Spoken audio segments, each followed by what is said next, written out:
Assalamualaikum warahmatullahi wabarakatuh. Alhamdulillah wassalatu wassalamu ala Rasulillah wa ala alihi wa sahbihi wa man walah. Amma ba'd. Muslimin dan muslimat rahimani wa rahimakumullah. Pagi ini kita akan membincangkan pengajaran dan juga tindakan ayat yang pertama yang telah pun kita selesai melihat tafsiran ayatnya, kupasan daripada para ulama tafsir. Jadi kita ulang sekali lagi ayat pertama, kemudian terus kita bincang tentang pengajaran dan tindakan. A'udzu billahi minasyaitonir rajim. Bismillahirrahmanirrahim. Wailul likulli humazatil lumazah. Celakalah, binasalah bagi setiap yang banyak, yang sering mengumpat dan juga mencela. Kita telah terangkan pada hari sebelumnya, mengumpat merujuk kepada orang yang diumpati itu tidak berada di hadapan orang yang mengumpat. Manakala mencela adalah perbuatan yang dilakukan di hadapan orang yang dicela. Ini bermakna Allah menutup segala ruang, segala jalan untuk kita memperlekehkan, membuka keaiban, mengkeji, merendah-rendahkan maruah orang lain. Jadi daripada ayat ini kita sudah tahu apakah pengajaran ayat dan tindakan yang perlu kita lakukan. Maka sudah pasti kita kena tinggalkan kedua-dua perbuatan tersebut kerana ia adalah merupakan dosa besar. Bagaimana kita tahu dia adalah dosa besar? Kerana Allah memberi ancaman, amaran dengan kebinasaan. Jadi salah satu cara kalau nak tahu dosa itu dosa besar, lihat apakah amaran dan ancamannya. Okay. Kenapa kita tidak boleh merendahkan maruah orang lain, peribadi orang lain dan sebagainya? Kerana kita tahu Allah ada menyebut dalam suratul Hujurat ayat nombor 13, inna akramakum indallahi atqakum. Sesungguhnya orang yang mulia di sisi kamu ialah orang yang paling bertakwa di antara kamu. Entah-entah orang yang kita kutuk, yang kita keji, yang kita gelakkan, yang kita pelekehkan itu, entah-entah ia lebih mulia di sisi Allah Azza wa Jalla. InsyaAllah nanti kita akan pelajari secara lengkap kesemua ayat dalam surah Al-Hujurat. Kerana surah Hujurat ni surah yang Allah mengajar tentang moral, tentang etika, tentang adab bermasyarakat. Jadi wajib kita belajar surah Hujurat. Setelah selesai kita belajar surah-surah lazim.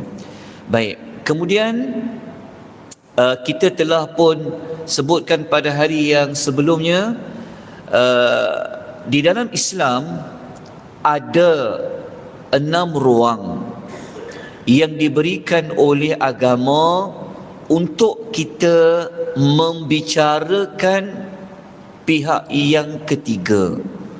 Maksudnya dalam Islam ni, Islam mengharuskan 6 ruang untuk kita berbincang tentang pihak yang tiada di hadapan kita. Maknanya dibenarkan untuk mengumpat.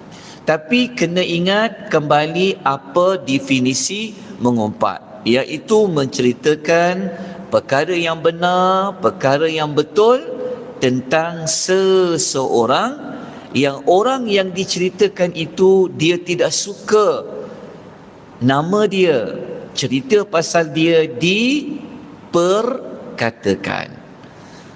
Saya ada siapkan nota yang lengkap untuk mengumpat ni, tapi saya agak kekurangan waktu untuk memindahkan maklumat tu di dalam PowerPoint. Nanti saya fikirkan macam mana nak sampaikan kepada tuan-tuan dan puan-puan. Ya.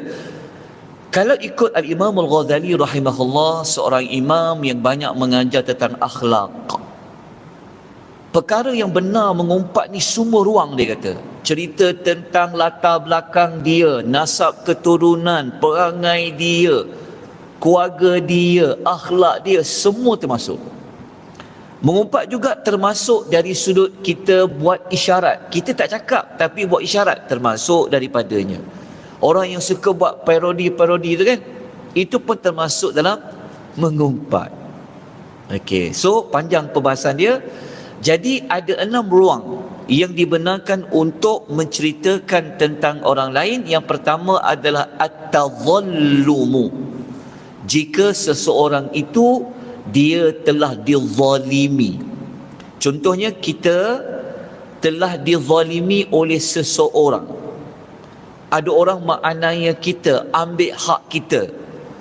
Maka kita boleh gunakan ruang itu untuk jumpa sesiapa yang ada kuasa, yang ada kuasa yang boleh mengembalikan hak kita yang telah diambil. So kita boleh cerita, sama ada kepada sultan, kepada qadi, kepada ketua kampung ke, mungkin kepada orang-orang yang ada kuasa yang boleh bagi tahu kepada pihak yang satu lagi, kembalikanlah hak orang yang kamu telah ambil. Yang ni juga boleh bawa ke, contoh mudahnya, bawa ke mahkamah. Sebab dalam mahkamah kita kena cerita, betul tak?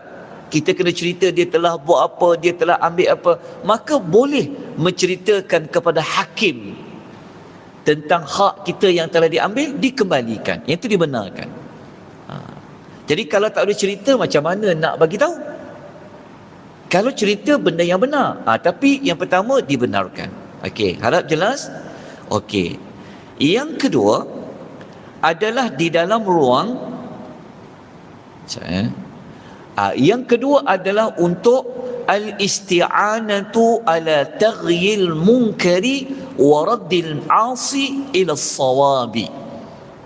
Yang kedua adalah meminta pertolongan kepada seseorang untuk hapuskan kemungkaran dan kembalikan orang yang buat maksiat itu kepada jalan yang benar.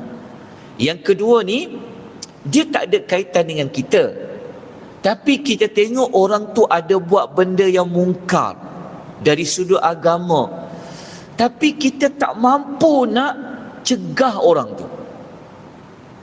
Jadi kita boleh ambil jalan, jumpa dengan seseorang yang dia boleh tolong kita, bagi nasihat kepada si fulan bin si fulan ni, supaya dia bertaubatlah, jangan lagi buat benda-benda yang salah tu. Jelas tak? Yang kedua ni. Okey, untuk yang peringkat yang kedua ni, tujuan dia hanya semata-mata untuk apa? Untuk menghapuskan kemungkaran. Dia tak boleh jumpa seseorang dengan niat dia nak buka aib orang tu. Tak boleh. Tapi kalau niat dia tidak ada jalan lain, aku kena cerita dia dah buat apa, supaya pihak yang tahu itu dia tolong kita, bagi nasihat dekat orang itu. Yang itu dibenarkan. Okey, ada beza satu dengan dua. Dah jelas? Okey, kita pergi kepada yang ketiga. Saya tak bacalah satu-satu kenyataan Al-Imam Al-Ghazali, Al-Imam An-Nawawi tu. Panjang pula perbahasan dia. Okey, yang ketiga adalah al-istifta'u, adalah untuk meminta sesuatu fatwa, ataupun kita nak tanya hukum. Kita nak tanya hukum tentang sesuatu perkara. Maka kita ataupun orang lain boleh pergi kepada sesiapa yang tahu sesuatu perkara, tanya kepada orang tu. Tanya apa? tanya hukum. Contohnya dia kata, suami saya ni telah buat pada saya sekian dan sekian. Apa yang saya perlu buat? Saya perlu keluar rumah ke? Saya perlu buat apa? Boleh faham tak maksudnya? Maksudnya dia nak bertanya hukum. Jadi sesuatu hukum ni dia takkan dapat jawapan melainkan kena terang dengan jelas apa yang berlaku. Okey. Seboleh-bolehnya perkara yang kedua ni lebih baik jangan sebut nama. Faham ya? Jangan sebut spesifik siapa orang yang terlibat tu. Contoh macam ni lah. Dia nak tanya pasal suami dia pada orang yang ada ilmu. Jadi seboleh-bolehnya dia jangan sebutlah suami saya. Dia kena kata, dia soalan kata, macam mana pendapat Pak Ustaz kalau ada suami tu? Faham tak? Dia berlapik. Kalau dia berlapik tu, itu adalah lebih afdal. Tapi kalau tak sampai juga persoalan tu, kena cerita juga siapa? Ceritalah ketika itu, sebutlah namanya, maka ia dibenarkan. Dia macam kisah zaman Nabi, iaitu Hindun. Hindun ni, dia ni ada dua lelaki nak pergi minang dia. Dua-dua lelaki ni pergi pinang dia. Saya lupa nama dua-dua tu. Ada dua sahabat tu, ada dua lelaki ni. Tanya kepada Nabi, ya Rasulullah, ada dua lelaki ni dia nak pinang saya. Saya nak buat macam mana? So dia tanya hukum pada Nabi. Maka Nabi sallallahu alaihi wasallam pun cakap, bagi jawapan. Nabi pun cakap, hak seorang ni jenis yang tongkat dia tak pernah letak. Ada dua maksud. Pertama, dia jenis suka travel, outstation aja. Ada maksud kedua, kata apa? Dia suka pukul perempuan. Nabi kata hak lelaki seorang ni tak payah pilih dia. Sebab dia jenis kaki tak diam rumah, ataupun dia suka pukul perempuan. Yang kedua ni, Nabi kata hak lelaki kedua ni, hang jangan pilih dia juga. Sebab dia ni miskin. Maknanya dia tak sekufu. Sekarang ni susah juga kalau perempuan lebih berkejaya sekarang. I ceraikan you. Mana boleh ceraikan dia? Mungkin dia minta cerai pula. Susah juga. Jadi tak sekufu ni payah. Maka Nabi kata tak payah pilih hak ni. Okey. Jadi boleh ke perempuan itu dia cerita spesifik lelaki ini dengan lelaki ini? Kan? Boleh tak? Boleh tak bagi jawapan? Jawapannya boleh. Dengan kadar tu saja. Apa tu Nabi cadangkan orang lain. Okey, itu contoh. Okey. Nombor 4. Nombor 4 ni kita kena perhalusi sikit. Nombor 4 adalah tahdzirul muslimina min syarri wa nasihatuhum. Okey, panjang ulasan tetapi saya kena pendekkan, minta maaf saya tak sempat nak buat ringkasan dia. Yang keempat, tujuan dia kalau kita nak mengingatkan orang Islam daripada suatu kejahatan, tujuan nak bagi nasihat. Ni dekat pentas-pentas politik selalu guna hak nombor 4 ni. Ni kalau sembang kat kedai kopi ni, hak ni. Tapi ada sangat ketat. Contoh kita kata, fulan ni dia telah terbukti dia buat jahat, maka hati-hatilah dengan si dia. Contoh macam tu. Dibenarkan dalam agama. Tapi tak boleh babitkan apa? Personal dia ke, ataupun benda yang tak berkaitan dengan dia. Tapi orang ni kalau bercakap, dia londeh sampai habis. Yang tak berkenaan pun, iaitu tak hukum haram. Tapi kalau sekadar kata, tuan-tuan dan puan-puan, jangan pilih dia ni sebagai presiden kita kerana dia ni telah terbukti buat sekian-sekian, cukup kat tu je. Boleh faham tak? Untuk memberi nasihat kepada orang lain kejahatan dia, tapi kejahatan tu jangan dia reka. Dia sudah ada tujuan dia. Okey, jelas tak? Okey, untuk nombor 4 ni, para ulama-ulama, contohnya macam ulama hadis. Ulama hadis, kalau dia nak bincang pasal perawi A ni boleh terima pakai ke dia ni, maka ulama akan ngumpat dia. Ngumpat apa? Tengok dia ni macam mana kelakuan dia, perangai dia, elok ke tak elok. Kalau tak elok ni kita letak dia grade C ke, macam tu lah. Dibenarkan untuk jaga hadis. Lepas tu para ulama cerita, dia ni hafal dia kejap ingat, kejap tak ingat. Terpaksa bincang tentang kelemahan dia sebab nak jaga hadis tu. Okey.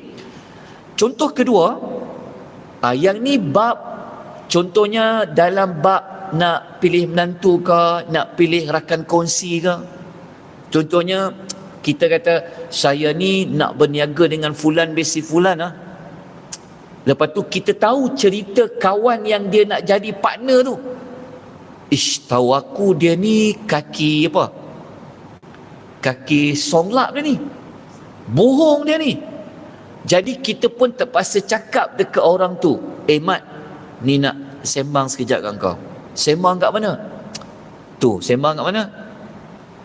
Kat mana kedai famous tadi? Contoh lah. Terpanggil dia, aku nak abakkan hang ni. Partner yang kau nak invest dekat dia ni, aku risau hang kena tipu ni. Sebab pernah berlaku kepada aku. Aku tak naklah jadi kepada engkau juga. Tu dibenarkan. Jelas tak? Tuan jelas sama juga nak memilih menantu. Kita tahu dah itu bukan menantu tu, hantu tu. Orang tu dia tak tahu, tapi kita tahu, kita kena beritahu kat dia. Pah, ni nak habaq hang sikit, pah.